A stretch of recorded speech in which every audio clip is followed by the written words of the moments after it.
पावन अपनी हाथों से कृष्णाय वासुदेवाय हरिये परमात्मने न क्लेश नाशाय गोविंदाय नमो नमः गोविंदाय नमो वसुदेव सुतम देवम कंसानूरमर्दनम देवकी परमानंदम कृष्णवन जगत गुरु कृष्ण वंदे श्री कृष्णा शरणौ मम श्री कृष्णा शरणौ मम श्री कृष्णा शरणौ। अहोभाग्यशाली कल्याणकामी देवियों, आज पावन संक्रांति अर्थात पहली ज्येष्ठ बड़भाग्य हम लोग एकाग्रता एवं बड़ी रुचि लेते हुए श्रवण कर रहे हैं। साधना में ये बहुत ही कल्याणकारी विषय है। प्रभु करे हमारे दैनिक जीवन में उतरा। कल का मन का दोष लिया गया, संग दोष मन का, और मन तीन कालों में जाकर अपनी खराबी आप मचाता है। अज्ञानता के कारण से ये हमने कल विचार किया।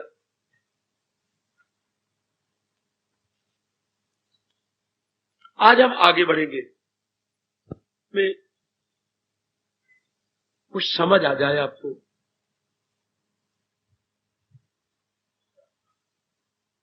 दरअसल जो कुछ भी हम सुन रहे हैं और जो कुछ खराबी मचती है केवल अज्ञानता के कारण से। पता ही नहीं मेरा हित किसमें है, मेरा अहित किसमें है। जब ये नहीं पता होता तो जी देखा देखी समाज की, गली मोहल्ले वालों की करता तो है, लेकिन परिणाम पर बुद्धि नहीं जाती। दूसरों को भी देखता है कि परिणाम उनका गंदा है, फिर भी करता वही है, क्योंकि दूसरा कोई रास्ता ही नजर नहीं आता। अभी तन के दोष, तन के संग दोष पर कितना अच्छा महापुरुषों ने कहा। अरे दिन में कितनी बार तो दर्पण में मुंह देखता है, मुखड़ा क्या देखे दर्पण में, तेरे दया धर्म नहीं तन।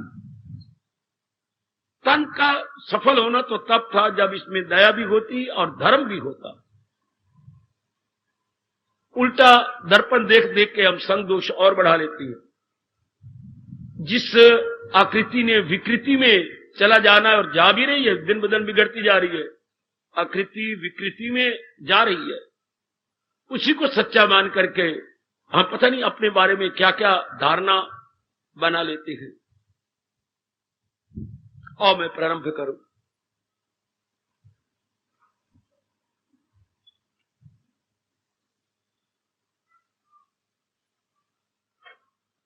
संग दोष का हमें पता लग गया, बैड एसोसिएशन। संग मेरे मेल मिलाप से अंतःकरण यदि काला हो, खराब हो, विक्षेपता में हो, उसे हम ऋषियों के शब्दों में संग दोष कहेंगे। तो बुद्धि का संग दोष भी हमने लिया, मन का संग दोष भी विस्तार पूर्वक यथामति यथाशक्ति ग्रहण किया। अब हम ले तन का संग दोष। तन के बारे में आप भली प्रकार जान चुके हैं कई प्रसंगों में। तन का मतलब होता है हमारे शरीर के अंग, जिसको हम अंग न कह के इंद्रियां कहते हैं। और इंद्रियां भी दो भागों में बटी हुई हैं, ज्ञान इंद्रियां और कर्म इंद्रियां। ज्ञान इंद्रियां बाहर की सूचना देती हैं, जैसे आंख देखने की सूचना अंदर पहुंचाती है, कान सुनने की सूचना पहुंचाती है, हाथ स्पर्श करने की सूचना पहुंचाती है। ये सूचना आंख देखने की सूचना पहुंचाती है। फिर अंदर से आज्ञा देती है बुद्धि, ये जो चीजें जो देखी ये कुछ लेने योग्य हैं, तो कर्म इंद्रियों द्वारा हम कर्म करके उनको प्राप्त करने की चेष्टा करते हैं। तो आप ये भली प्रकार जानती हैं, ज्ञान इंद्रियां उसी तरह रिपोर्ट देती हैं जैसे हर अखबार के बड़े बड़े नगरों में रिपोर्टर होते हैं, संवाददाता होते हैं। तो 5 ज्ञान इंद्रियों को संवाददाता कहिए बुद्धि का, और कर्म इंद्रियों को आप एक ऑफिस कहिए जाके वो एग्जीक्यूट करती हैं ऑफिसर का हुक्म। अब ले भगवान ने एक एक अंग के जिम्मे एक एक कार्य लगा रखा है। वाणी को छोड़कर वाणी के जिम्मे 2 हैं, चखती भी है और बोलती भी है।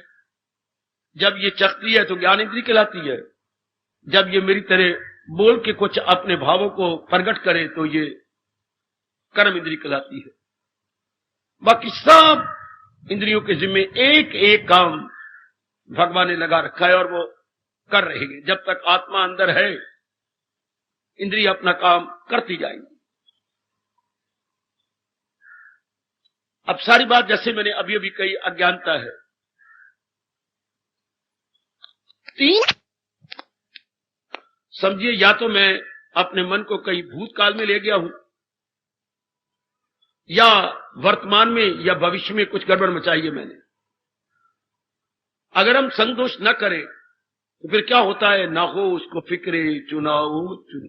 मन बिल्कुल प्रशांत, मन बिल्कुल टिका हुआ ठहरा हुआ होता है। एकाग्र रहिएगा।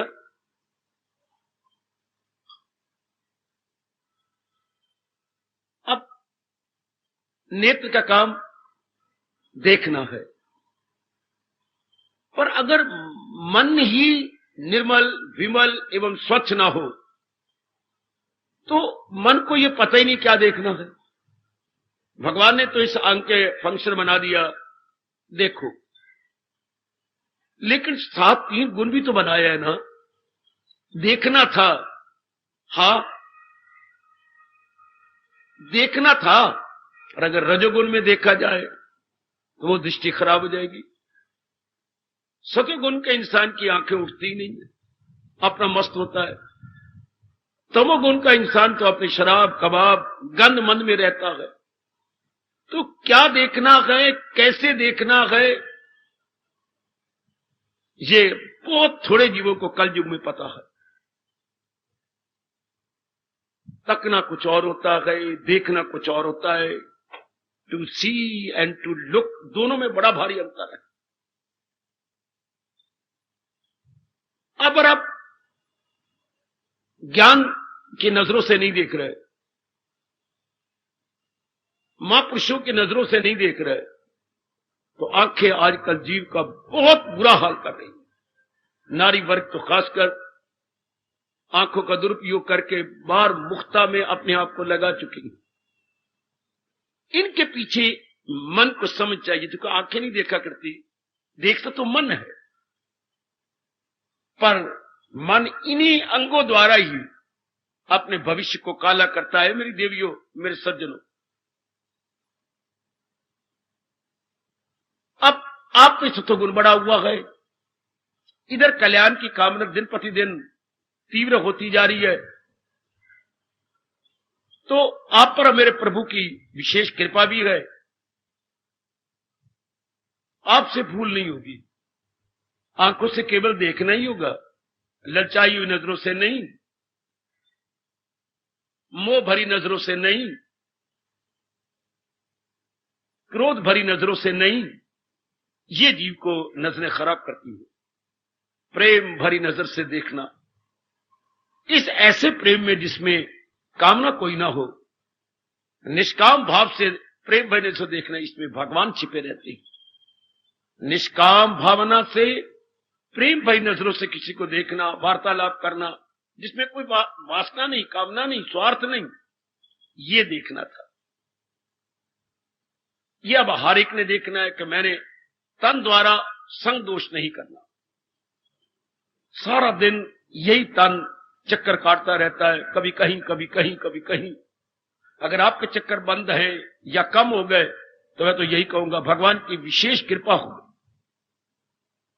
वरना आज के मॉडर्न मेरी बेटियां और मेरे भाई सारा दिन आवारागर्दी में ही, जिसको मैं आवारागर्दी कहूंगा, वो पता नहीं क्या इसको कहती है,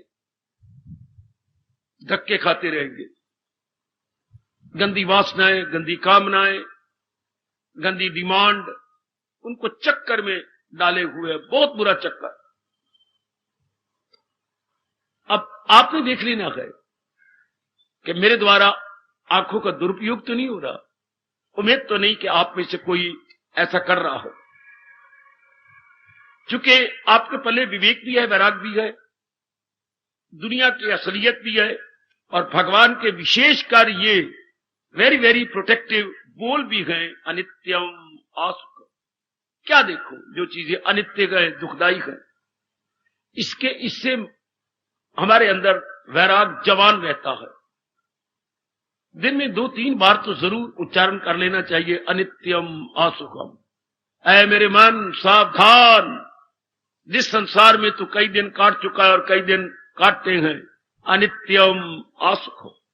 अनित्य है प्राणी पदार्थ, हर क्षण बदलते रहती हैं, इसलिए सुख का घर नहीं है, दुख का घर है, ये दुखदाई है।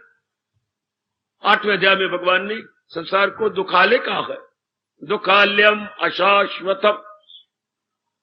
दुख आलय घर होता है, ये दुखों का घर है। वाह, दुखों का घर है। अब आपके लिए हमारे व्यास जी ने क्या कहा, आपका मन क्या बन जाता है नारायण में, अपने नारायण का चिंतन। कितनी अच्छी संधि छेद की है महाराज जी ने। नार जमा अयन, नार मैंने हृदय, अयन मैंने घर।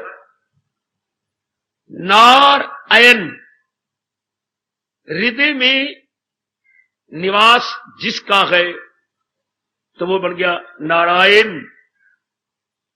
अयन शब्द अ, या और ना, निवास स्थान, रेजिडेंस।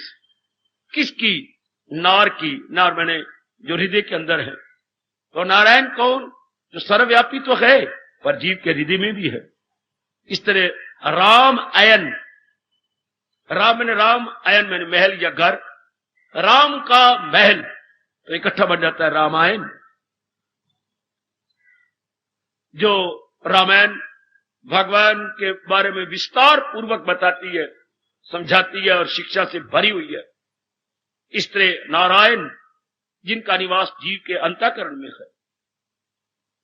अब दिन प्रतिदिन आप पर मेरे इष्टदेव महाराज जी की कृपा होती जा रही है और मन भगवान का चिंतन करता जा रहा है, तो ये हर एक का धर्म हो जाता है। मैं किसी अंग का दुरुपयोग तो नहीं कर रहा। इससे क्या होगा? विक्षेपता बढ़ेगी। तत्काल आपको मालूम होगा कि आपके मन में हलचल मच जाएगी। इस तरह कानों द्वारा आप कोई ऐसी बातें तो नहीं सुनते जो द्वेष भरी हो, राग भरी हो। ऐसी बातें तो नहीं सुनते जो निंदा भरी हो, क्योंकि आज के जमाने में यही चल रहा है, राग भरी बातें या द्वेष भरी बातें। अखबारें भी इसी में भरी पड़ी हैं। कोई रिश्तेदार मिल जाए तो भी इन्हीं 2 बातों पर चर्चा होती। जैसे भगवान ने कहा, इसी में तो अर्जुन की खलकत तमाम परागंदा रहती है, यूं सुबह शाम। इन्हीं 2 बातें। शायद ही कोई नेक जीव हो जो आपसे भगवान की बातें करे, वरना राग भरी द्वेष भरी बातें। तो कानों का दुरुपयोग हो गया। तो ना तो आप खुद करती होंगे राग भरी द्वेष भरी बातें, और ना दूसरी की सुनते हो। अगर कोई सुनाते भी हो तो किसी तरीके से अपने आप को बचा लो। आप समाज में रहती हैं, गली मोहल्लों में रहती हैं, अपने आप को बचाना, सावधान, बड़ी सावधानी पूर्वक अपने शरीर को संग दोष से बचाना होगा।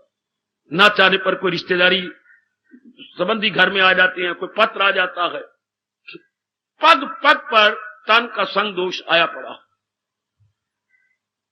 कोई बारात नीचे से गुजर जाती है, कोई गड़बड़ मच जाती है। आपने देखना है मैं किसी अंग का दुरुपयोग न करूं, और मन को समझा भी देना चाहिए कि भगवान ने इनके सजा या दंड भी साथ साथ दे दिया है। हमारी आंखें हैं, कोई नेत्रहीन क्यों है? एक ही जवाब हमारा सनातन धर्म देता है, हमारा हिंदू धर्म एक ही जवाब देता है, आंखों का दुरुपयोग। तो एज ए पेनल्टी या एज ए पनिशमेंट बेचारों को ब्लाइंड कर दिया गया। हाथ क्यों कटा हुआ है उसका? हाथों का दुरुपयोग। पैर क्यों कटा हुआ? दुरुपयोग। कान सुनते क्यों नहीं? यही राग भरी द्वेष भरी बातें सुन सुनकर उन्होंने अपने कानों का दुरुपयोग किया। एक एक अंग की सजा आप समाज में देख ही रहेंगे। तो मन को समझा देना, मन में ये रोमांच हो जाएगा, ओह नहीं, मैंने तो अपना कल्याण करना है, मेरे से ये ब्लंडर अब नहीं होनी चाहिए, ये भयानक भूल अब मैं नहीं करूंगा। साधक कहती उसी को है जो हमेशा सावधान रहता है। सावधान रहता है जो सदा इज इक्वल टू साधक, या अपनी मन बुद्धि को साध रहा है, दिन प्रति दिन अपने अधीन कर रहा है, खुद नहीं अधीन हो रहा। जो मन बुद्धि के अधीन है उसे हम बोलते हैं संसारी आदमी, प्रपंची, और जिसने इनको अधीन कर लिया वो साधिक है। इसलिए इनको दिन प्रतिदिन साधता जा रहा है, इनको अपने अधीन करता जा रहा है। देखना आपने यही है कि मैंने इनको अपने अधीन कर लेना मन को, और ये बाहर में बिल्कुल भी नहीं जाएगा। इस तरह बाकी मुख पेट भरने का सवाल है, स्वाद का नहीं। जो कुछ पहले अज्ञानता में किया उसको हम रिपीट नहीं करना। देवियों में खास करके चस्का होता है जबान का, पर अब नहीं। अब तो अपने मन में ये हो कि बस मैंने अपने पेट भर देना है। इस तरह बोलना है तो प्रेम भरी बोली बोलना है, उसको दुखा के नहीं। यानी अब हमें शोभा नहीं देता जो हम कल्याणकामी है या कल्याणकामनी है, किसी को व्यंग कसना, ऐसे शब्दों का प्रयोग करना कि बिना तलवार बिना छुरी के उसका कलेजा छलनी छलनी हो जाए, ये आपको शोभा नहीं देता।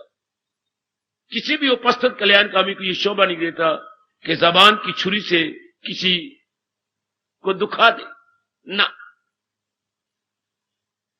हमें तो कहा गया अनुद्वेग करम वाक्यम, वाणी के तप में स्थान में अध्याय में, सुखन वो जो सच्चा हो और बेखरोश, किसी के हलचल ना डाले। भगवान बड़े खुश होते हैं जिसकी वाणी इतनी मीठी है, बड़ी मधुर है। गोसाई जी भी बड़े खुश होते थे, यूं हमें समझा करके, आपको पता ही है, वाणी तो अनमोल है, जे कोई बोले बोल, हृदय तराजू तोल के तब मुख बाहर खोल, वशीकरण ये मंत्र गए, तज दे वचन कठोर। गोसाई जी, संत शिरोमणि जी का फरमान। तो आप वाणी का सदुपयोगी कर रहे होंगे।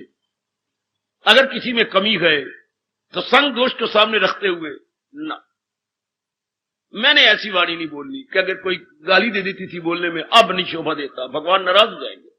किसी के मुंह से पता ही नहीं होता गाली निकलती रहती है, तो वो अपने ध्यान देना है करना, बिल्कुल भी नहीं। अभी कुछ दिन पहले मेरे भैया बता रहे थे मुझे, एक दुर्घटना हुई। कहां? ऋषिकेश में जो नाव चलती है, बैठी हुई थी उसके अंदर, भरी हुई थी नाव।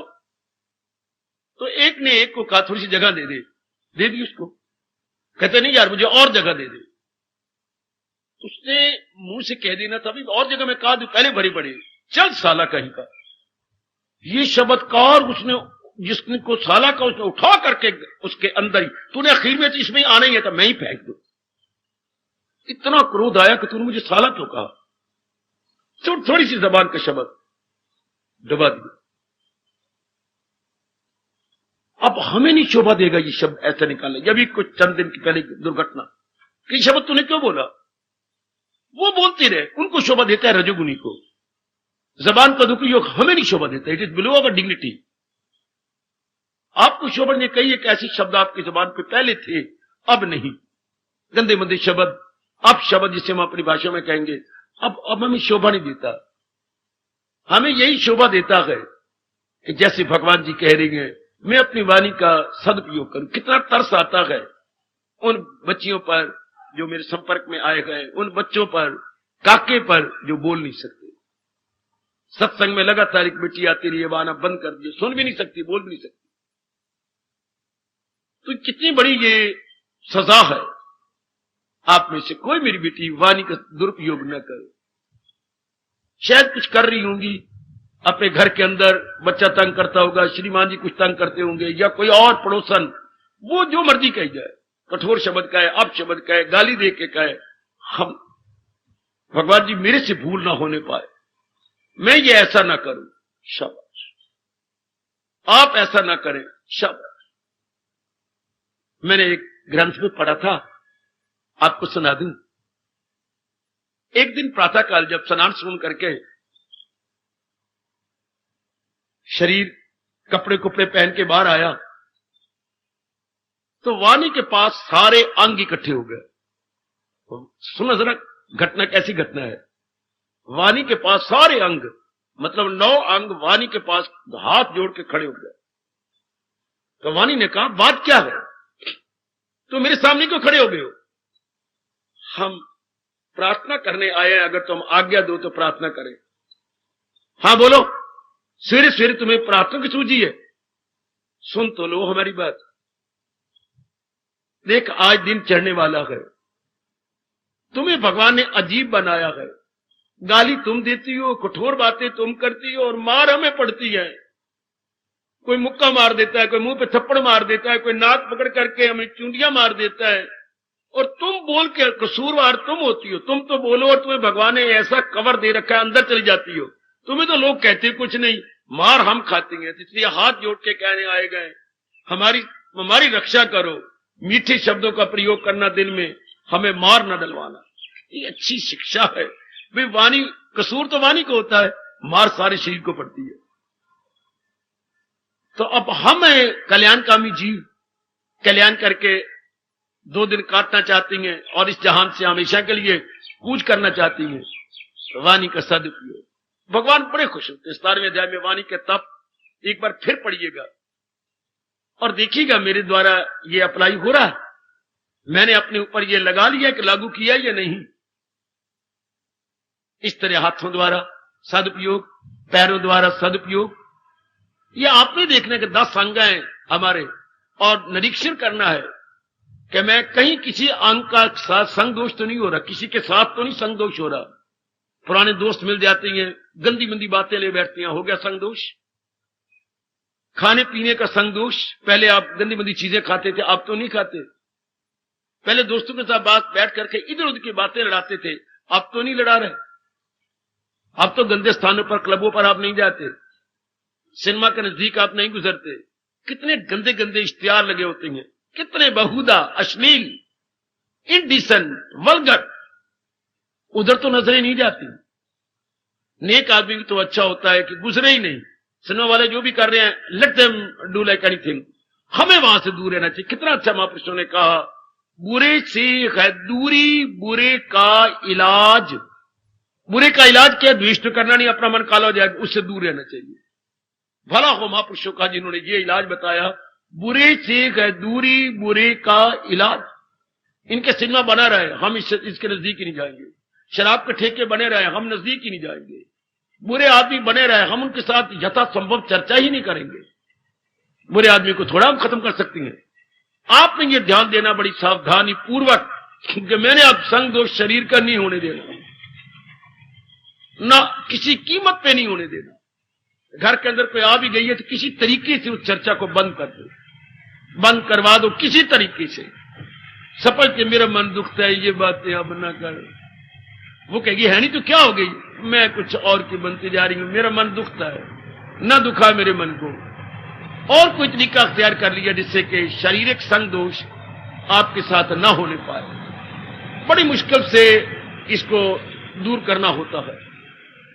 आपने देखना, आप समाज के अंदर है, ना चाहने पर भी अनेकों के साथ मेल मिलाप, उठना बैठना रहता है। लेकिन परमात्मा करे, मैं तो आपके हक में दुआएं करता रहता हूं और भी शुभ भावनाएं देता रहूंगा। शारीरिक संग दोष से तो आप बच जाए। आपको पता है कि फलां के साथ बैठूंगा तो ये बातें करूंगा, मैं उनसे बच ही जाऊं। सवेरे सवेरे उठ करके हमारे ऋषि कहा करते थे कि भगवान से ये कहा करे, हे मेरे प्रभु, इन तीनों संग दोष से आज मुझे बचा लेना। बौद्धिक संग दोष, मानसिक संग दोष और हमारा शारीरिक संग दोष, इससे बचा लेना मेरे प्रभु। सूर्य ने पहली किरण निकाली गए। मुझे आज मेरे मालिक इन तीनों संग दोषों से बचाना और मेरा मन प्रभु का चिंतन करता रहे, मेरा मन अपने इष्ट देव के चिंतन में रस लेता रहे। Very very good, appreciable, applaudable. तीनों संग दोष से बचने के लिए आप प्रार्थना करें। हमारे ऋषियों ने क्या कहा था? प्रातः कर दर्शनम। वाह वाह। प्रातः काल जब तुम स्नान कर लो, हथेली को यूं कर लो, अपने दोनों हाथों को देखो। कर दर्शन, कर मैंने हाथ, प्रातः मैंने प्रातः काल। प्रातः काल तो उन्होंने कह दिया, पर होता है वो उषा काल, जबकि सूर्य अपनी अभी सूर्य निकल चुका है, लेकिन उन्हें किरणें नहीं निकाली। मुझे समझ जाओ मैं क्या कहना चाहता हूं। गोल गोल वो दायरा आपको नजर सूर्य का आ रहा है, वृत्त दिखाई दे रहा है, लेकिन उसमें शुआएं नहीं निकली अभी। उसको आप बोलते हैं उषा काल। क्षितिज पे लालिमा छा गई, गोल गोल अंडा सूर्य का नजर भी आ रहा है, पर अभी उसमें किरणें नहीं निकली। उसका नाम रखा है ऋषियों ने उषा काल। तो उषा काल के समय हमारे व्यास जी ने कहा, प्रातः कर दर्शनम। हाथों का दर्शन कर। कर मैंने हाथ बेटे, दर्शन करो और हाथों से कहो, आज तेरे से कोई कुकर्म ना हो। ऐ मेरे दोनों हाथों, जितना हो सके तो भलाई करके आशीर्वाद लेना, शुभ भावना लेना। प्रातः कर दर्शनम। इसी तरह इन हाथों को लेकर के ऊपर चले जाओ। और ये दोनों हाथ क्या है? मुझे ये उपदेश मिला है, अब ये क्या हो गया, दोनों उंगलियां उठेंगी और ये सारा यूं हो जाता है। ऐ नेत्रो, आज आपसे कोई बुरा कर्म ना होने पाए। ऐ कानो, आज तुमसे कोई बुरा सुनने ना पाए। ऐ मुख, कोई कठोर अप्रिय शब्द तुमसे ना। तो यही हाथ सारे अंगों को टच करते जाएंगे। जो उपदेश इनको मिला है, सब अंगों को कहेंगे आज शुभ कार्य करना है, आज मेरे से कोई अशुभ निंदक का हेय कार्य ना होने पाए। शाबाश। ऐसे हमारे ऋषि कहा करते। आज ऋषि और मेरे भगवान बताते खुद हंसते होंगे कि कहा तो मैंने ऋषियों से ये पाठ पढ़ाया था हिंदुस्तानियों को, प्रातः कर दर्शनम, और आज प्रातः कप दर्शनम। कर की जगह कप बन गया, चाह। एक बार तो हंसते होंगे मेरे प्रभु, कहां कर दर्शनम, कहां कप दर्शनम। चाह नहीं बनाई, गंदी गाल दे के श्रीमान बोलते हैं आपको। अभी तक नहीं, ये सिरसड़ी, अपनी जबान भी गंदी। और कहा हाथ में कर दर्शनम था और कहा कप दर्शनम।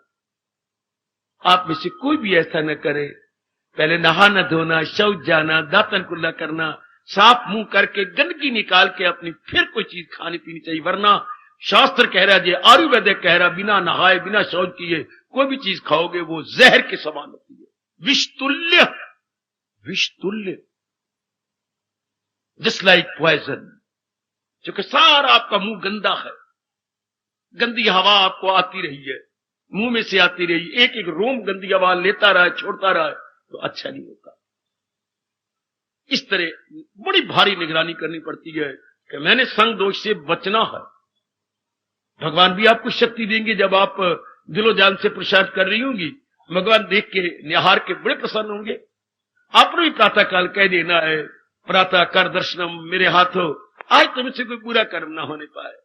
ऐ मेरे नेत्रों, आज तुमसे कोई बुरा कर्म ना होने पाए। एक एक अंग को इन दोनों उंगलियों से टच करते जाइए कि मैंने आज भले कर्म करने गए, आज भले होना है। मुझे दादी जी के शब्द अब भी याद है, चाहे मैंने बचपन में सुने थे। जब भी दादी जी कुंडा खोल के आकाश तले आती तो ये बोला करती थी, खैर द चढ़ी खैर दिखाई खैर सुनाई। अब तक याद है, खैर द चढ़ी खैर सुनाई और खैर दिखाई। क्या चढ़ने वाले दिन, हाँ मैं भली भली बातें आज सुनूं, भला भला मैं देखूं, ऐसा शुभ दिन चढ़ना। खैर का मतलब शुभ, ऐसा शुभ दिन हो, ये दादी जी बोला करती थी। मेरे पर तो बड़ा प्रभाव पड़ा, बाकी पर पड़ा ना पड़ा हो वो जाने। रोज ही यही सुनता, मैं रोज ही सुनता भी दादी हमारी यही बोलती है, खैर द चढ़ी खैर दिखाई खैर सुनाई। आपने भी अपने अंतःकरण को सवेरे सवेरे समझा लेना होगा। प्रातः काल कह लो, ब्रह्म मुहूर्त में कह लो, उषा काल में कह लो कि मैंने अपने अंगों का क्या दुरुपयोग नहीं करना, अर्थात संग दोष नहीं होने देगा। उनके पास नहीं बैठना जो गंदी गंदी बातें कर बैठते हैं। ये अब आपने बचाना है। अगर अचानक कोई मिल भी जाता है तो आपने तलाने की कोशिश करनी है। बुरे से या दूरी, बुरे का इलाज। संगदोष केवल नर नारियों द्वारा नहीं होता, सफान द्वारा भी होता है। जैसे सिनेमा नहीं जाना, सिनेमा का नजदीक नहीं गुजरना, क्लबों के पास नहीं जाना, थोड़ी देर बात करो, 2 मिनट 4 मिनट बस बहन मुझे काम है, किसी तरह टलाने की कोशिश करो, क्योंकि उसने गंदा बोलना। उठ बोले सीते जाल दा मुश्कासी, ऊंट जरा हवा देखे, इतनी गंदी हवा आती है अगर कभी आपने ली हो तो। कहावत है, उठ बोले सीते जाल, जाल कहते गंदी हवा आएगी अगर ऊंट ने मुंह खोला। इसलिए ऐसे व्यक्ति हैं जो जरा भी बोलेंगे गंदा बोलेंगे, खराब बोलेंगे, उनसे हमने अपने आप को बचा लेना है। पहले तो पता नहीं था, पहले हमें समझ ही नहीं थी, जैसा चाह देखते रहे, जैसा चाह सुनते रहे, जैसे मन ने कहा। अब तो संयम हमारा गुरु है, संयम हमारा भगवान है, संयम हमारा विवेक है, संयम हमारा वैराग है, संयम हमारी साधना है। हमने तो संयम से काम लेना है। इसी को आप उर्दू में परहेज कहिएगा। परहेज, इन सारी चीजों का परहेज करना है। और आपने कई बार पढ़ा भी होगा, prevention is better than cure. इलाज करने की अपेक्षा परहेज करना बदर्जा बेहतर है, कई गुना अच्छा है। तो हम लोग संयम से काम लेते रहे, इस मार्ग पे बढ़ चली हो। संयम, देखने में संयम, सुनने में संयम, बोलने में संयम, खाने में संयम, हाथों से लेने देने में संयम, पैरों द्वारा जाने आने में संयम, where to go and where not to go, where to see and where not to see, where to speak and where to keep mum. ये हर एक ने अपनी जगह अपने आप को जो कल्याणकामी हो ना, तो देखते रहना है। इस तरह संग दोष से आप बच जाएंगे, तन के संग दोष से आप छूट जाएंगे। मन को बार बताना, मनवा ये जन्म ना ऐसे जाने पाए। जैसे गुरु ग्रंथ साहब में आता है, बहुत जन्म बिछड़ो मेरे माधो, एक जन्म तिहारे लेखे। प्रभु मैं कई जन्मों से आपसे अलग रहा, पर यह जन्म तो मैंने आपको समर्पित कर दिया। रोम रोम आपका बोल उठे, एक जन्म तिहारे लेखे। प्रभु मैंने आपके लेखे लगा दिया। होली एंड सोली मैं डेडिकेट करता हूं अपने इस तन को, मन को, बुद्धि को आपके। बड़े भगवान खुश होंगे अगर आप तहे दिल से कहें, from the very core of heart अगर कहें कि मैंने समर्पित किया अपने आप। बहुत जन्म तो धक्के खाता रहा अपनी अज्ञानता में, अब तो आपने कृपा कर दी है, अब तो मैंने ये जन्म लगा दिया आपके नाम पर। आप देखते रहना, बड़ा इनकलाब आ जाता है जब ये बात बन जाए कि मैंने बौद्धिक रूप में, मानसिक रूप में, शारीरिक रूप में संतोष से बच जाना। मैंने नहीं अब अपने आप को बर्बाद करना, मैंने नहीं अपने आप को खराब करना। बस उधर मन निर्मल होता जाएगा तो तन का एक एक अंग भले कर्म करेगा। फिर क्या होगा मैं बताता हूं। ज्यादा समय आपका प्रभु कृपा से एकांत में गुजरेगा, लोकांत में नहीं। जब शरीर के संग दोष से बच जाना हो तो आपका भगवान ही कृपा करके आपको एकांत में रखेंगे। क्योंकि वासना कम हो जाएंगी, कामनाएं कम हो जाएंगी, व्यवहार कम हो जाएगा, लेन देन कम हो जाएगा, तो एकांत बना बनाया। भगवान का वो फरमान आप चार चांद लगा देंगे, हजूम खलायक से होना नफूर, अलग रह के महसूस करना स्वरूप। ये भी एक भगवान की, मैं तो अपने तजर्बे के आधार पर बोलूंगा, देन है एकांत। भगवान का वरदान कहूंगा मेरी देवी कल युग में, जो आपको भगवान एकांत दे दे। वरना वासनाएं, कामनाएं, जिम्मेवारियां कहां एकांत पे बैठने देती हैं। ये करना है, वो करना है, फलाने ने आना था, फलाने ने पत्र लिखा था, वो हमें धक्के देती है लोकांत के अंदर। लेकिन जिस पर मेरे कन्हैया की मेहर हो जाती है, मेरे इष्टदेव जी की विशेष कृपा हो जाती है, उनके पर संयम ही संयम हो जाता है। फिर उनकी वासना कामना घट जाती है। इसलिए तो प्रभु ने दीदार से पहले कहा कि मेरे दिव्य दर्शनों से पहले क्या अवस्था बनती है, जो हिंसा करे ख्वाहिशें दिल से दूर। नाना प्रकार की ख्वाहिशें उसकी भाग जाती हैं, चली जाती हैं, और आपका मन ध्यान से। तो प्रभु आपको विशेष शक्ति दे कि आप शारीरिक दोष से बच सकें, शारीरिक संग दोष से अपने आप को बचाए। है तो बड़ा मुश्किल, पर असंभव तो नहीं। दैट आई बिलीव है बड़ा कठिन आपके लिए। क्योंकि पत्नी के नाते से जाना पड़ता है, पिताजी के नाते से जाना पड़ता है, माँ जी के नाते जाना पड़ता है, आपका छोटा भाई है उसके नाते जाना पड़ता है। आजकल जाना ही जाना है बेटे, आना आना कोई नहीं, जाना ही जाना है। कोई कुछ कह देगा, आजकल तो बड़ा बनना ही, मुझे माफ कर देना, पाप है। चाचा जी ये करना, पिताजी ये करना, देखने ने भाभी ये करना, ये बड़ा बनना ही पाप है। बड़े भाई की घरवाली भाभी बनना ही पाप है। जिम्मेवारी है। भाभी ये कर देना, ये कर देना, ये बना देना, ये, और करती जाओ, फिर फटाफट मानना पड़ेगा।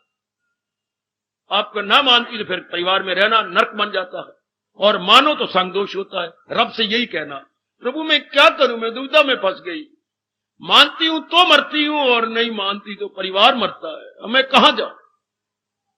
भगवान आपको शक्ति दे। आप पिता हैं, आजकल बात बात में रिवाज में पिताजी ये करना, इनको शर्म ही नहीं आती बच्चों को, ये छोटों को, क्या हम करें कि पिताजी करें। बड़े भैया ये करना, बड़े भैया ये करना, भैया ना हुआ भाई ये जार खरीद गुलाम हो गया। पर आप अपने आप को बचाए रखना। मैंने इस संभाला में रिवाज देखा है, उधर हमारे यहां तो था बड़े बाप समान है तो छोटे किया करते थे। इधर देखा है बड़े भैया ये करना, बड़े भैया ये करना, बड़ी भाभी ये करना, बड़े ये करना, और छोटे आराम से बैठे रहे। छोटे की जो है बहू की मेहंदी ना उतर जाए, देरानी की देवरानी ये करना वो करना। वाह, बच के रहना मेरे सजनों, कल्याण कामनी मेरी देवियों, कि मैं अपनी शारीरिक संग दोष से बची रहूं।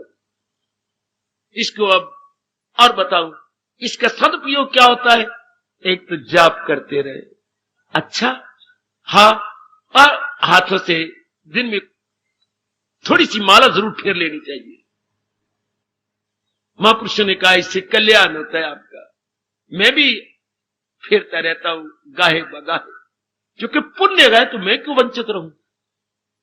हाथों द्वारा भले कर्म करते रहना चाहिए।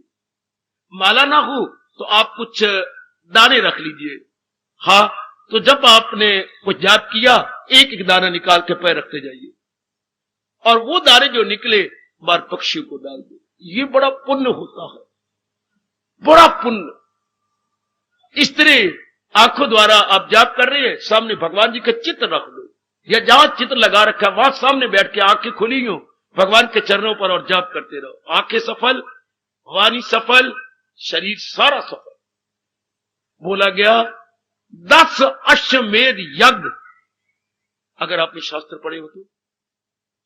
हमारे व्यास जी लिखती हैं, अगर कोई महाराजा लाखों रुपया लगा के 10 अश्वमेध यज्ञ करके जो पुण्य बटोरता है, तो वो जो भगवान के पावन चित्र के पास बैठकर बड़ी श्रद्धा और प्रेम पूर्वक आधा घंटा बैठ जाता है, तो 10 अश्वमेध यज्ञ का पुण्य वो ले लेता है।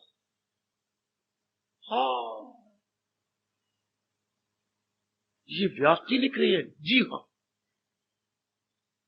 बड़े प्रेम पूर्वक अपने इष्ट देव जी का नाम ले रहा है। सारे अंग सफल, सब के सब। नाम और नामी दो नहीं होते, एक होता है। मैं आपका नाम लूं तो ये सारा आपका तन खिंच के मेरे पास आ जाएगा। तो नाम और नामी दो तो ना हुए। अगर आप भगवान का श्रद्धा और प्रेम को नाम लें तो हिल जाती है। वो तो सर्वव्यापी तो है ही, पर सबसे पहले कहती है मैं हूं आत्मा बिल यकीन, जो है जानदारों के दिल में बची। फिर बार के लिए कहा वो सब हस्तियों को पहले देख आपके अंदर आपको यकीन दिलाया कि मैं तुम्हारा अंतर्यामी हूं। फिर यही हमारी छोटी बुद्धि ना मान ले तो साथ ये कहा सब हस्तियों को घुमाता रहे वो माया का चक्कर चलाता रहे। फिर अपने आप को सर्वव्यापी बतला दिया, ताकि भगवान की डेफिनेशन हम गलत न ले ले, भ्रांतिपूर्ण न ले ले। भगवान पहले तो यूं कहा करो मेरे इष्ट देव अंतर्यामी भी हैं और सर्वव्यापी भी है। इस तरह पुरुषार्थ कीजिए, शरीर द्वारा शरीर का सदुपयोग होता जाए, विशेषकर आंख, कान और वाणी, ये 3 अंग तो खास करके। इसलिए गांधी जी ने वो 3 बंदर बना रखे कि आज के दिन वो बंदरों को प्रणाम किया करते थे। हाँ, कोई बात बुरी नहीं सुननी, कोई बात बुरा नहीं देखना, कोई बुरा मैंने नहीं बोलना। गांधी तो कई बार फेल होते रहे। करें तो क्या करें, वो खुद तो नहीं करते, पर जो ऊपर आने वाले हैं वो क्या करे। वो गंदी मंदी गांधी जी बड़े पछताते थे, अब मैं क्या करूं, मैंने अपने पर तो संयम कर सकता हूं, दूसरों कैसे समझाऊं। जैसे बेचारी कोई पंजाबी में रंडी बोलते बच्चे विधवा हो गई, तो अब वो कहते हैं रंडी तो दिन कट्टे, पर ये दूसरे जो गंदे आदमी है वो ही नहीं कट्टे देते।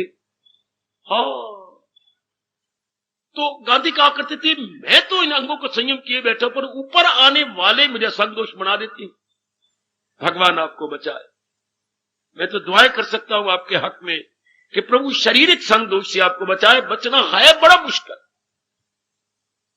बहुधा बातें इस संसार के लबों पे है।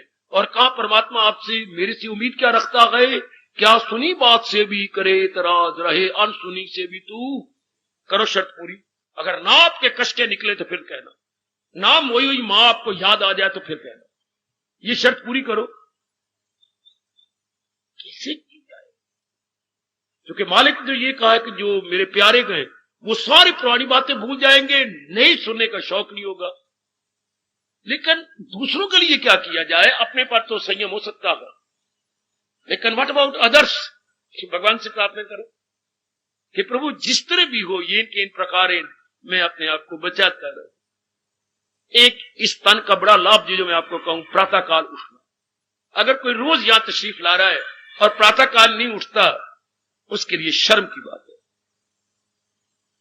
काका जैसे शादी करके आप फिर भी अलग रहती हो तो आपके लिए शर्म की बात।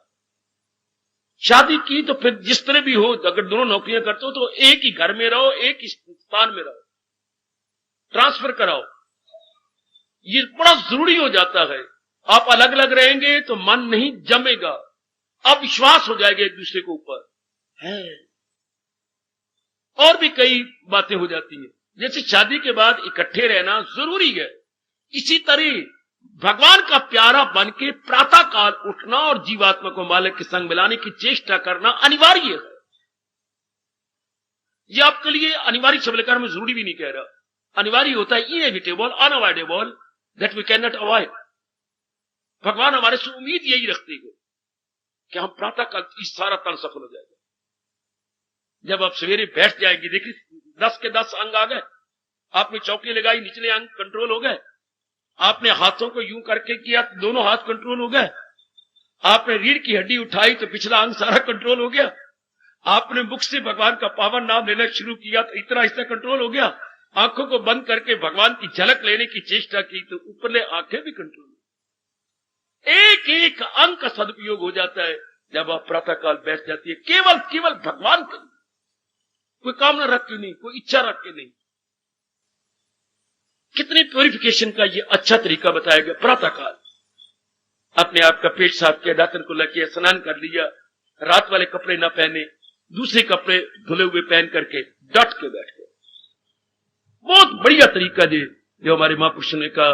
क्या संतोष तो दिन में हम नहीं चाहेंगे ऊपर को कर दे, लेकिन ये तो हमारे बस की बात है ना कि हमारे 10 अंग प्योरीफाई हो जाएंगे, 10 अंग हमारे पवित्र, विमल और निर्मल। मौका है वो क्यों ना करें हम। और प्रातः काल होता है 2 बजे या 2:30 बजे या 3 बजे या 3:30, 4, 4:30, 5 बजे तक।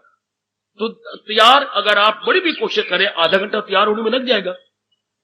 शव जाओ, दातन कुल्ला करो, अपना स्नान करो, कपड़े पहन लो, वो बड़े अगर आप चुस्त है तो आधा घंटा लग जाएगा।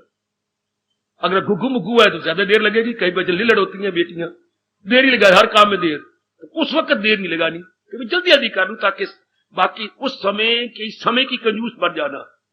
कंजूसी भी कहीं पर रब दे प्यारे समय के कंजूस होती है, जहान के प्यारे धन के कंजूस होती है।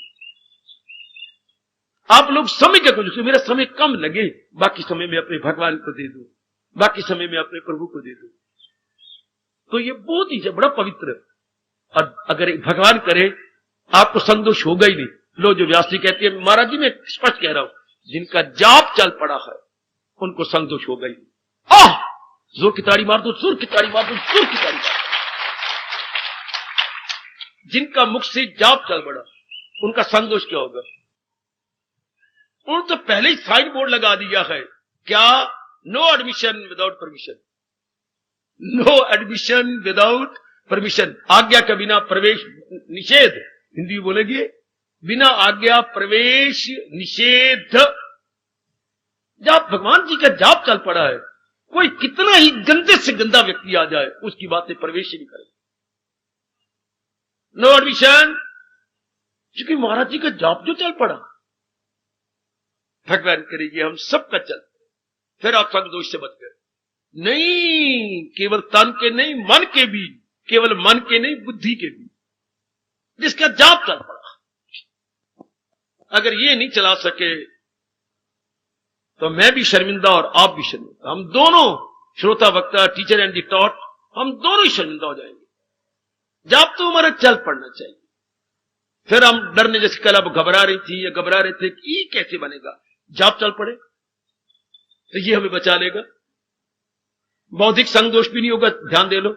मानसिक संग दोष भी अगर जाप चल पड़े तो मन कहां धक्के खाने जाएगा, भूतकाल की हो, कभी नहीं जाएगा। भूत में वो जाए जो खुद भूत बने, वो भूत बनेगा ही नहीं। वो का भविष्य की ओर जाएगा, भविष्य में वो जाए जो संशयालु हो। संशयालु का विपरीत अर्थ क्या होता है? संशयालु का विपरीत अर्थ श्रद्धालु। बेटे श्रद्धालु, श्रद्धालु का विपरीत जो है संशयालु, जिसकी हर बात में संशय हो, संशयालु होगा। और जिसको बड़ी श्रद्धा हो वो श्रद्धालु बन गया। जब जाप चल पड़ता है तो फिर जीव पक्का श्रद्धालु हो गया, फिर बुद्धि भी पक्की, शाबाश, और मन भी एक जगह सुदृढ़, यानी fully establish, steadfast to the backbone. कितनी अच्छी बात, आप कल्याण चाहते हो, ये तरीके अनुभवियों में बता गए। और भगवान ने फिर आपके लिए वचन दिया है, ये तो मुझे इतना प्यारा लगा है, बोल ओए गोए गोए गोए, और क्या बोलूं और क्या बताऊं और कैसे बताऊं। भगवान करे मेरी बातें मेरे पास रहे, आप भी ये पूरी करने की चेष्टा करो। सदा मेरा पेगम जिसे ध्यान गए, आ कहते मिलना मेरा उसको आशा।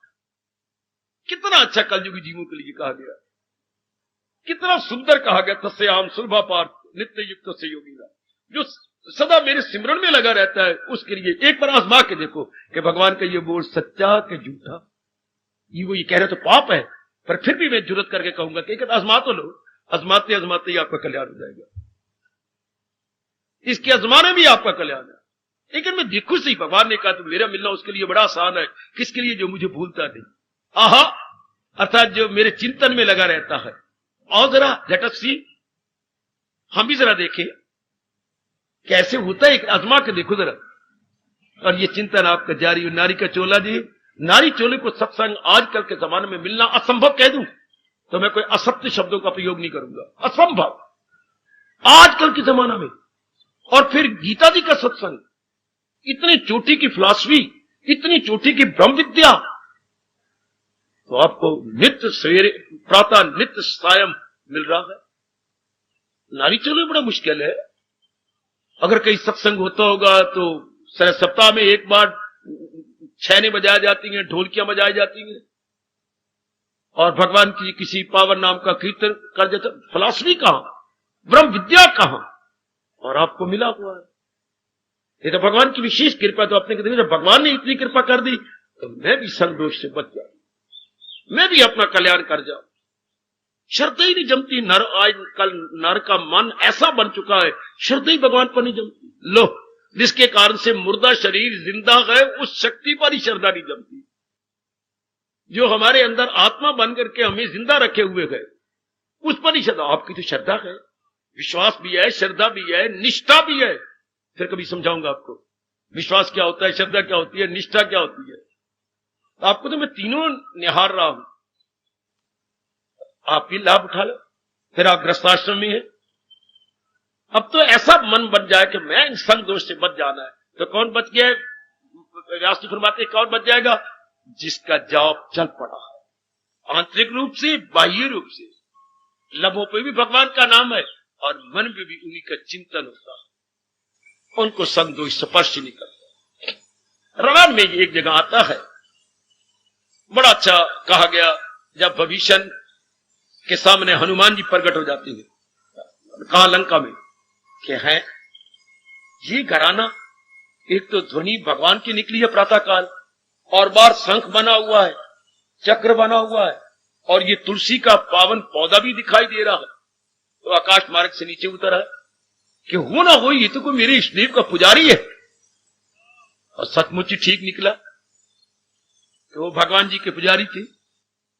और जब इन्होंने प्रश्न किया कि सारे राक्षस मंडली, सारे ऊत, और ऊतों में तुम कैसे रह रहे हो, जवाब देखिए विभीषण जी का, क्या कहा हनुमान जी, ये आपने क्या कहा? ये सारे मैं भी राक्षस हूं और ये सारे रक्षा राक्षस मंडली है, तो उनमें तुम राम के प्यारे, मेरे भगवान के प्यारे कैसे रह रहे हो? कि ये भी कोई बात बनी? जैसे 32 दांतों में वाणी रहती है, मैं भी ऐसे रह रहा हूं। 32 दांतों में, 32 दांत तो राक्षस हो गए, 32 दांत राक्षस, मैं जबान की तरह रह रहा हूं, बड़े ध्यान से रह रहा हूं, जैसे 32 दांतों में वाणी रहती है। अब दांतों का काम है काटना, और वाणी कितनी नरम है, जरा सा भी दांत लग जाए, कभी खाती बात लगी होगी या बोलती बात तो कैसी है, मां आपको याद आ गई होगी। और भविष्य जी ऐसे रह रही है, तो थोड़ी सी वार्तालाप हुई तो वो गदगद हो गए भविष्य। उस वक्त उनके मुख से जो उच्चारण हुआ, गोसाई जी ने बड़ा इसका सुखद और शिक्षाप्रद वर्णन किया है। क्या कहती हैं?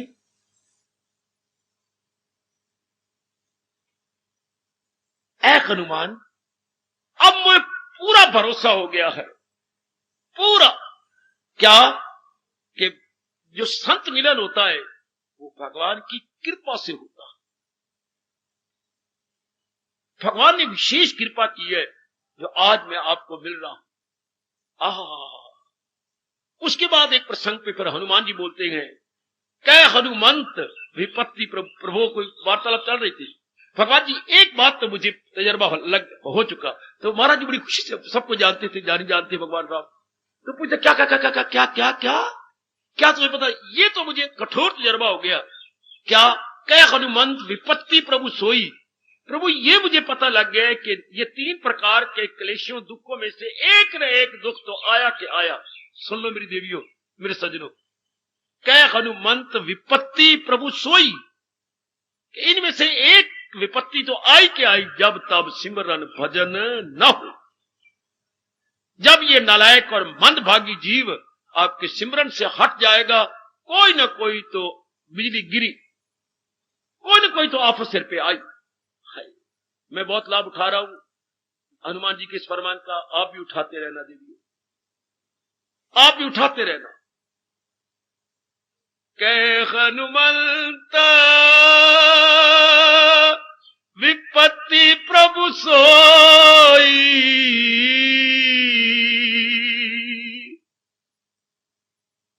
कै हनुमंत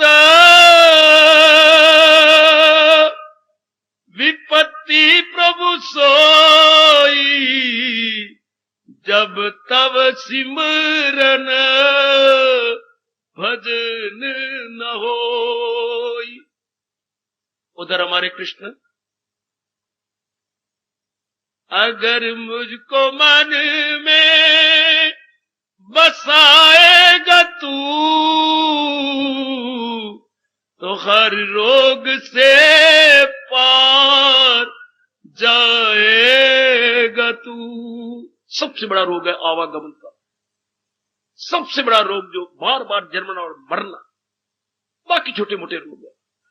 ये भगवान ने गीता जी संपूर्ण किया है ये सिद्धांत बता करके, अगर मुझको मन में बसाएगा तू तो हर रोग से पार। और अगर गर्मा गर्म चेतावनी, सुनेगा ना मेरी जो अहंकार से तबाही में जाएगा। इंदार के अर्थ लगाना लोक परलोक से, वो दोनों जहानों से मारा जाता है जो अपने अहंकार में भगवान का अनादर, भगवान की वाणी का अनादर। जब ये दोनों का अनादर करते हैं तो अपने ऊपर बिजली कड़काना ही चाहता, उस पर आफत ही आई। प्रभु कृपा करे मेरी देवियों, ये तीनों संग दोष से आप बचे रहे। और कैसे? एक तो प्रातःकाल आप उठने के आदि बन चुकी हैं, नहीं बने तो बन जाओ, बड़ी जल्दी बन जाओ। दूसरा, पूरा जोर लगा के जिस तरह भी हो सके जॉब चला लो, फिर मन कुछ नहीं और सोचेगा। भगवान के पावन नाम का जब क्योंकि सच्चाई हुई है, बाकी सब चीजें तो जाने वाली है, सच्चाई हुई है, इसलिए वो चल पड़ना चाहिए भगवान का जाप, आंतरिक रूप से बाह्य रूप से।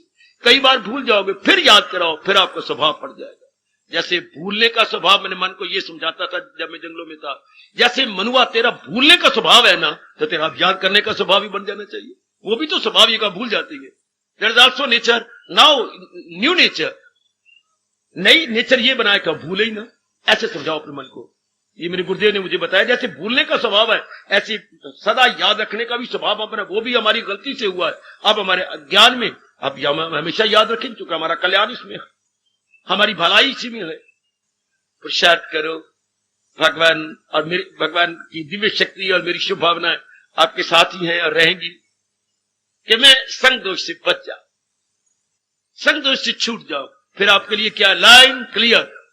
जैसे छोटे स्टेशन से काफी गाड़ियां लाइन क्लियर लेकर निकल जाती हैं, खड़ी नहीं होती, उनको लाइन क्लियर मिलता रहता और भाग जाती है।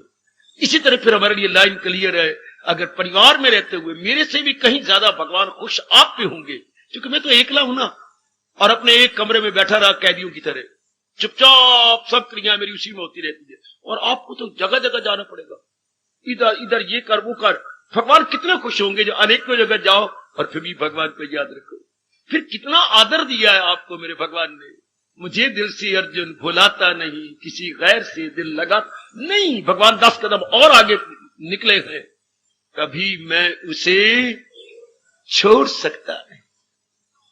कितना आदर। ऐसे तो मैंने किसी शास्त्र नहीं पढ़ा कि भगवान कह रहे हैं कि नहीं, मैं ऐसे प्यारे को नहीं छोड़ सकता। मुझे दिल से अर्जुन भुलाता नहीं, चूंकि किसी गैर से दिल लगाता नहीं। और फिर कहा, नहीं अर्जुन कभी मुझसे मुंह मोड़, ऐसा मेरा प्यारा मेरे से मुंह नहीं मोड़ेगा, कभी मेरे से विमुख नहीं होगा। फिर नहीं, मैं भी उसे कैसे छोड़ूंगा, क्योंकि हम भक्तन के भक्त हमारे। सुन अर्जुन प्रतिज्ञा मुरी ये वचन रटारे। ये तो स्वभाव बना लो कि मैं चलते फिरते उठते बैठते जो भी काम करूं, कहीं भी करूं, मैं कहीं भी रहूं अपने भगवान के संग। ये वो भी शर्त पूरी हो जाएगी, तन काम में मन रहे ध्यान, फिर संग दोष से आप बच जाओ। परमात्मा करे मेरी वाणी सत्य निकले और आपका जाप चल पड़े, आप आंतरिक रूप से अपने भगवान के संग रहें। आपको तो तरीका आता है याद करने का बच्चे। कभी मां नहीं भूलती थी, कभी पिताजी नहीं भूले, कभी भाई नहीं भूला आपको, कभी कोई सहेली नहीं भूली, कभी शादी हो गई या मंगनी हो गई तो श्रीमान जी नहीं भूलेगी, तो स्वभाव बना हुआ है। आप किसी ना किसी को अपने जिगर मन में रखती रही हैं। अब अपने इष्ट देव को रख, ये सारे उन्हीं की तो रूप है। बस इस संग दोष से आप बच जाएंगे, विपत्तियों से बच जाएंगे, नाना प्रकार की आफतों से बच जाते हैं। अगर जीव अपने मन में ये रखे कि बस मैंने ये बनाए रखना, अपने मालिक की याद को अब बनाए रखना। गीता में पता नहीं कितनी बार मेरे प्रभु ने इस बात को याद दिलाया है, कितनी बार, और हमने अपने मन को समझाया। भगवान को याद करने का मतलब क्या है, सच्चाई को याद करना, क्योंकि सच्चाई वही है, बाकी सब चीजें तो जा रही हैं। जब हमारा मन उस सच्चाई में लगा रहेगा तो इन नाम रूपों में फंसेगा ही नहीं। चाहे माता जी हैं, पिताजी हैं, बहन है, भाई है, पत्नी है, अपने बच्ची हैं, अपना कर्तव्य इनके प्रति हम पूरा करते जाएंगे, लेकिन इनमें अपने मन को नहीं फंसाएंगे। हमारा मन बिल्कुल स्वतंत्र होकर रहेगा यदि मालिक का चिंतन करता रहा तो। है तो मेरी बेवकूफी ये कहना कि मालिक का चिंतन अब करता ही रहेगा तो लगाना मेरे लिए मुझे शोभा नहीं देता। अब तो लाजमी तौर पर बस कर ही ले, क्योंकि मैंने कर ही दिया। मालिक को मैं नहीं भूल सकता, चाहे कुछ भी क्यों न हो जाए, क्योंकि मैं कल्याणकामी हूं।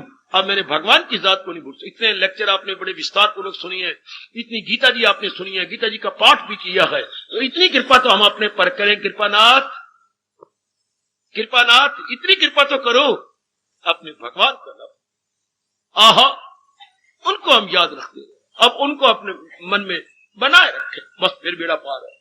फिर जो मैंने ये 3 दिन लगा दिए संग दोष पर, आप बिल्कुल छूट जाएंगे, इनसे बिल्कुल बच जाएंगे। परमात्मा करे ऐसा ही हो, आपके लबों पे, आपके मन में इष्ट देव की मधुर स्मृति बनी रहे। हार्दिक आशीर्वाद दे रहा हूं, भगवान मेरी इस आज की आशीर्वाद को तो जरूर स्वीकार कर लें। हम सबके मनों में जी और लबों पे भगवान की मधुर स्मृति, मधुर वाणी, मधुर नाम बना ही रहे, हम उनके संग लगे ही रहे, और फिर हमारा बेड़ा पार है। फिर ये गंदी वृत्तियां आएगी नहीं, नो एडमिशन। फिर तो नो एडमिशन हो गई, फिर तो निषेध, प्रवेश निषेध। द्वारपाल जैसे मंदिर पे बड़े चौकस हैं आपके द्वारपाल, गेट कीपर, तो पशु चरते अंदर नहीं आ सकते, कुत्ते फिरते अंदर, क्योंकि वो द्वारपाल बड़ा चुस्त है, वो नहीं आने देगा। जब भगवान का नाम हमारे लबों पे होगा तो भगवान तो बड़े चुस्त है, गंदी वृत्तियों को अंदर नहीं आने देंगे, गंदी वृत्तियों को अंदर नहीं पकड़ने देंगे। मेरे स्वामी जी ने मुझे कह करके वो चौकस कर दिया। सर्दियों में अब कपड़े हम रख चुके हैं, सर्दियों वाले कपड़े आपने ड्राई क्लीन करवा करके रख दिए होंगे, लेकिन रखती बार जरूर आपने गोलियां भी रखी हैं, सफेद रंग की फिनाइल की गोलियां। क्यों? 5-6 महीने आपने प्रयोग नहीं करना, तो वो कीड़े हवा के द्वारा उनको खा लेती है। उन्होंने कहा भी 6-5 महीने तूने पहने तो हम भी जरा कुछ पहन के देख ले, खाई जाते हैं उनको। इसलिए हमने क्या किया, तेज तेज गोलियां फिनाइल की रखती है, उसकी इतनी हवा तेज होती है कि कीड़े दूर से आके भाग जाते हैं, प्रवेश नहीं करते। अगर एक जड़ चीज में इतनी ताकत है कि कीड़ों को नहीं आने, तो भगवान के नाम में ताकत नहीं होगी कि गंदी वृत्तियों को न आने दे। आप खुद ही अनुमान लगा लीजिएगा, अब खुद यूं समझाया जैसे मैंने समझाया, मेरे गुरुदेव ने मुझे समझाया कि अगर एक जड़ गोली में ताकत है कि वो कपड़ों को नहीं खाने देगी, कीड़ों को नहीं खाने देगी, तो भगवान के नाम में भी तो पूरी ताकत। हार्दिक धन्यवाद। अब अपनी शहंशाह की आज आरती बड़े प्रेम और श्रद्धा से उतारे।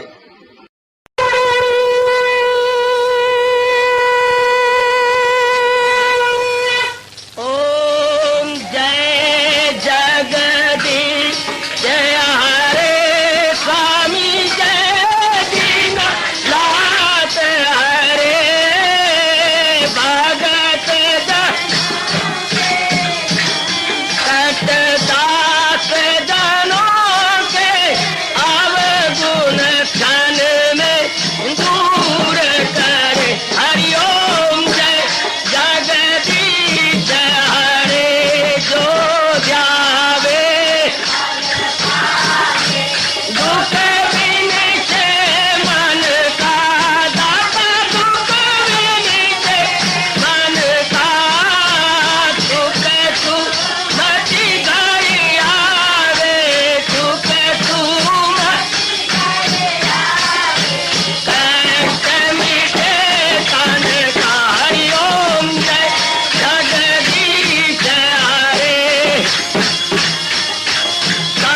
तुम मेरे शरण पड़ूं मैं किसकी स्वामी तुम बिन और न दूजा, प्रभु बिन और न हाथ करूं मैं जिसकी। हरिओम जय जगदीश हरे तुम पूरन परमात्म तुम अंतर्यामी, स्वामी तुम अंतर्यामी। पार परम परमेश्वर तुम सबके स्वामी। हरिओम जय जगदीश हरे तुम करुणा के तुम पालना करता, सब तुम रक्षा करता।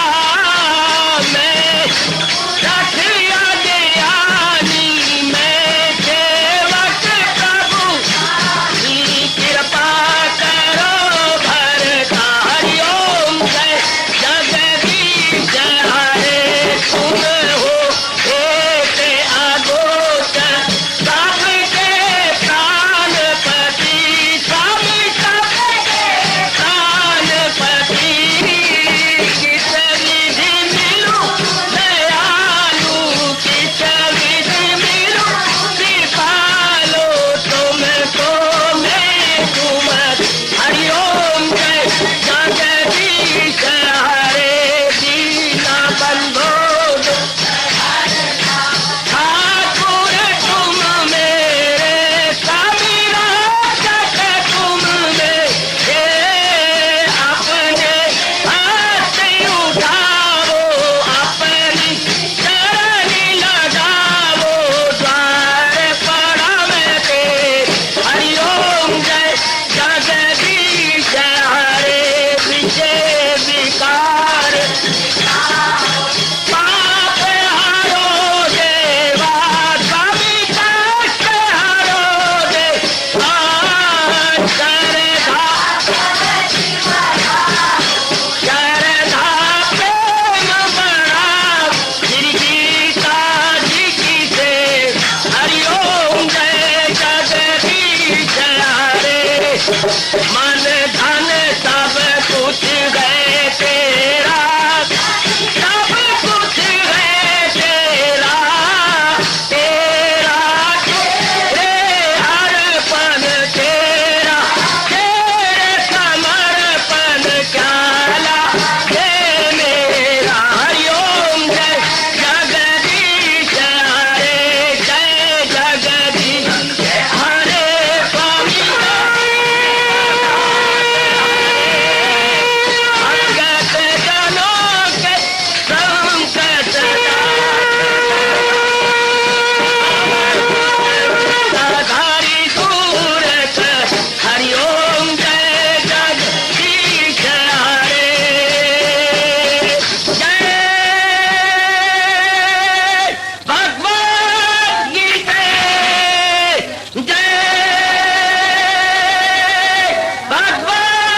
भवन्तु सुखिनः सर्वे सन्तु निरामयाः सर्वे भद्राणि पश्यन्तु मा कश्चित् दुर्भाग्यं भवेत्। हरि ओम शांति शांति शांति। ओम प्रभु इसलिए भगवान कृष्ण की जगत गुरु भगवान कृष्ण महाराज की सप्ताह सफल करना इसलिए हार्दिक धन्यवाद।